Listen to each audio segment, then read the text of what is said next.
आपको क्या लगता है, क्या एक कॉम्पिटिटिव एग्जाम सिर्फ पढ़ाई से निकाला जा सकता है या सिर्फ क्वेश्चन सॉल्व करके निकाला जा सकता है? ऐसा नहीं है। आपको एक कॉम्पिटिटिव एग्जाम निकालने के लिए कुछ एक्स्ट्रा रिसोर्सेज की जरूरत पड़ती है। ठीक है, ये मैं बात कर रहा हूं जो टॉप लेयर की बात कर रहा हूं। जो टॉप लेयर में बच्चे आते हैं, जो हाईली मेरिटोरियस स्टूडेंट्स होते हैं, वो सिर्फ बेसिक चीजों पे नहीं कुछ एक्स्ट्रा पे रिलाई करते हैं।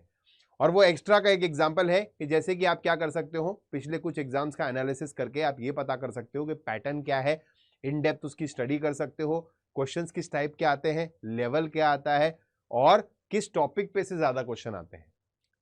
तो आपकी उसी मुश्किल को हल करने के लिए आज मैं ये वीडियो लेकर के आया हूं, जिसमें मैंने रेडी कर दिया है आपके लिए पिछले 3 सालों का सीयूईटी पीजी एलएलबी का, खासकर लॉजिकल सेक्शन का ब्लूप्रिंट। और इसी ब्लूप्रिंट का डिस्कशन आज मैं आपके साथ करूंगा।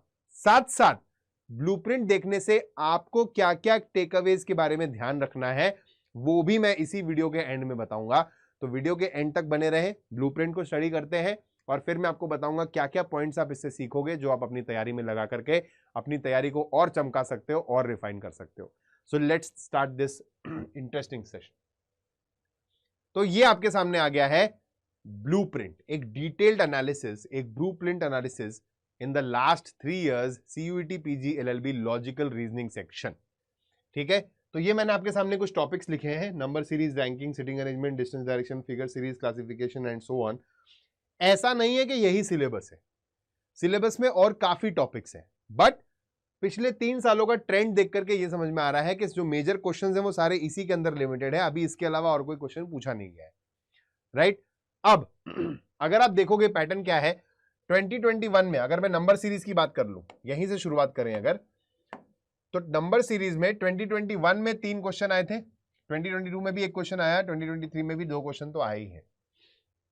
यानी इससे आपको क्या समझ में आ रहा है कि नंबर सीरीज में 1 क्वेश्चन एटलीस्ट, मतलब कोई ना कोई क्वेश्चन हर साल आया ही है हमेशा। ठीक है, तो नंबर सीरीज की इंपॉर्टेंस है। अब वैसे ही अगर आप आगे बढ़ते जाओगे तो एक चीज आप और समझोगे इस पूरे पैटर्न को देख करके। देखो, सबसे पहले तो यहां पे टोटल क्वेश्चंस कितने हैं, 19 क्वेश्चंस आए हैं लॉजिकल रीजनिंग सेक्शन में। यहां कितने आए हैं, सिर्फ 7 आए हैं बेटा, और यहां कितने आए हैं, 21 आए हैं। तो आपके लॉजिकल रीजनिंग सेक्शन की वेटेज भी चेंज हो रही है, ये इवॉल्व हो रहा है। एक्चुअली पेपर का पैटर्न चेंज होता रहा है, एवोल्यूशन होता रहा है, तो इसीलिए कुछ चेंजेस आपको यहाँ पे लाइव अब दिख भी रहे हैं, वो एनालिसिस कर रहे हो। तो आप इसमें से और एक क्या की टेक अवे ले जा सकते हो, वो ये है कि 2021 का जो एग्जाम है, अगर आप देखोगे उसमें ना टॉपिक्स जो है वेल डिस्ट्रीब्यूटेड नहीं है। ठीक है, कुछ 1-2 टॉपिक से ही ज्यादा क्वेश्चन आ रहे हैं, बाकी सब एकदम ब्लैंक चल रहा है। सेम कहानी कुछ यहां पर भी चल रही है, बट यहां वो ट्रेंड बदल गया है। यहां पे उसने टॉपिक्स का ब्रेक कर दिया है, एकदम हर टॉपिक में से एक एक क्वेश्चन पूछा है, तो एक वाइड स्प्रेड सिस्टम रेडी कर दिया है। इससे क्या होगा, इससे आपको ये समझ में आएगा कि एवरी टॉपिक होल्ड्स इंपॉर्टेंस। ऐसा नहीं कि भाई कुछ ही टॉपिक बहुत इंपॉर्टेंट है बाकी छोड़ सकते हो, छोड़ कुछ भी नहीं सकते हो। ठीक है, तो ये आपका मोटा मोटी आपके सामने मैंने एनालिसिस करके रख दिया है पिछले 3 सालों का, in detail, in depth, her topic से कितने क्वेश्चन आए हैं उस चीज का, राइट? तो ये आपको हेल्प करेगा एक स्ट्रेटेजाइज करने में, आगे बढ़ने में, कि भाई रीजनिंग की तैयारी अगर शुरू से कर रहे हो तो कहां से करनी चाहिए और किन टॉपिक्स पे ज्यादा इंपॉर्टेंस देना चाहिए। कम इंपॉर्टेंस किस पे देना है वो मैं बोल ही नहीं रहा हूं, ऐसा कोई भी टॉपिक नहीं, इंपॉर्टेंट सारे हैं, बट ज्यादा फोकस, थोड़ा सा एक्स्ट्रा अटेंशन किसको मिलना चाहिए। तो अब हम बात कर लेते हैं इस पूरे एनालिसिस से जो की टेकअवेज है आपको जिसके बारे में ध्यान रखना है। ठीक है, तो वो की टेकअवेज क्या क्या है, सबसे पहले तो मैं आपको बता देता हूं टॉप 4 जो है most important topics logical reasoning section में क्या निकल के आए। तो वो कैसे निकाला है, बड़ा ही साइंटिफिक तरीके से निकाला गया है। आपने ऐसे सम निकाला तो आपको टोटल नंबर ऑफ क्वेश्चंस पता लग गए। अगर आप इसमें ऐसे सम निकालोगे हॉरिजॉन्टली तो आपको क्या पता चलेगा, 2 + 1 3 + 3 6, तो यहाँ पे 6 क्वेश्चन है। तो वैसे ही अगर आप सम निकालते रहोगे तो आपको यहाँ पे रफली आइडिया लग जाएगा कि कौन सा टॉपिक जो है वो सबसे ज्यादा इंपॉर्टेंट है। तो जो टॉप 4 नंबर्स आ रहे हैं जिसमें पिछले 3 सालों में सबसे ज्यादा क्वेश्चन रिपीट हुए हैं बार बार, सबसे पहला the most important one is critical reasoning.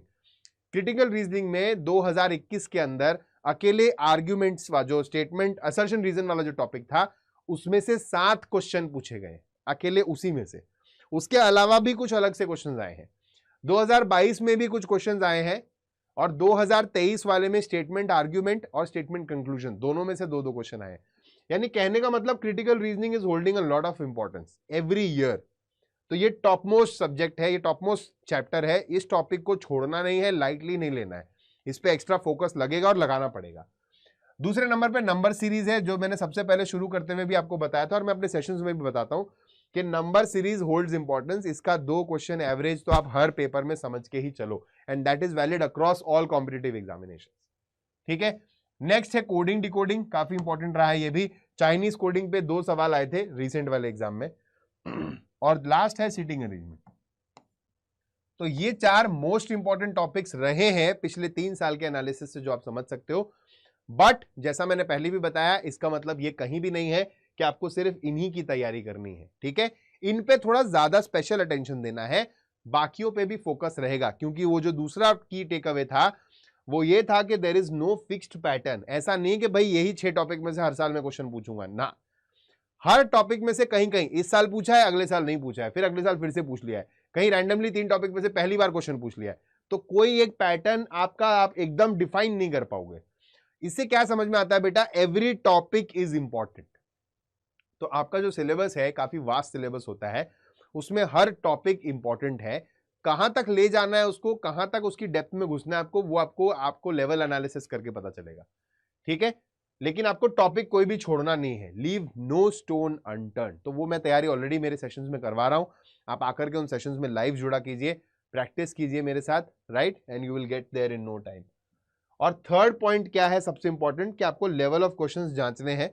Practice करके प्रीवियस ईयर्स की आपको समझ में आएगा, और अगर आपके लेवल ऑफ क्वेश्चंस, पेपर का लेवल अगर यहां कहीं है, तो आपकी तैयारी का लेवल थोड़ा ऊपर होना चाहिए। तो अगर पेपर का लेवल जो है इजी टू मॉडरेट आ रहा है, आपकी तैयारी मॉडरेट टू डिफिकल्ट पार्ट में होनी चाहिए, ताकि जब आप एक्चुअल एग्जाम में बैठो तो सारे फैक्टर्स को कंसिडर करते हुए भी आपको कोई भी इश्यू ना हो, आप स्मूथली जो है पूरा एग्जाम फिनिश कर दो। राइट, तो आज के वीडियो का मेन पर्पस यही था कि मैं पिछले 3 साल की आपके लिए एक इन डेप्थ एनालिसिस लेकर के आऊं, जहां पे टॉपिक वाइज मैंने उसको ब्रेक डाउन कर लिया है, ताकि आपको समझ में आ जाए कि किस टॉपिक में से ज्यादा क्वेश्चंस आए हैं और किस टॉपिक पे ज्यादा इंपॉर्टेंस डालने की जरूरत है। ऐसे और भी एनालिसिस मैं आपके लिए लाता रहूंगा। Thank you so much for being with the Adda 24/7 platform. My name is Marut Sharma. I will see you around in the next video. Till then, bye bye, take care, नमस्कार, जय हिंद।